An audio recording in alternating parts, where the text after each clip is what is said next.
नमस्कार शेतकरी मित्रांनो, मी रचना तुमचं स्वागत करते आजच्या खास भागात घरच्या घरी शेती म्हणजेच इंडोर फार्मिंग या विषयावर. आपल्यासोबत आहेत कृषी तज्ज्ञ देशमुख सर. नमस्कार सर. नमस्कार रचना आणि सर्व शेतकरी बंधूंनो. सर, सध्या जागेची कमतरता, हवामान बदल आणि कीटकांच्या त्रासामुळे बरेच लोक घरात शेती करण्याचा विचार करत आहेत. तर इंडोर फार्मिंग म्हणजे नक्की काय? हो, अगदी बरोबर. इंडोर फार्मिंग म्हणजे बंद जागेत जसं की घर, गॅलरी, गच्ची किंवा शेडमध्ये नियंत्रित हवामानात शेती करणे.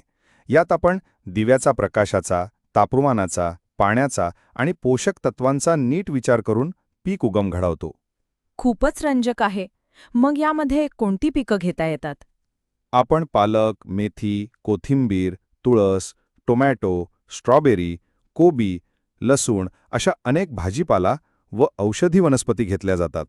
काही लोक मायक्रोग्रीन्स पण घरात उगवतात, जे कमी वेळात तयार होतात आणि पोषण मूल्य भरपूर असतं. छान. पण या शेतीसाठी काय साधनं लागतात? अत्यंत कमी गोष्टी लागतात. 1. ग्रो लाईट्स म्हणजे सूर्यप्रकाशाचा पर्याय. 2. हायड्रोपॉनिक ट्रे किंवा कुंडी. 3.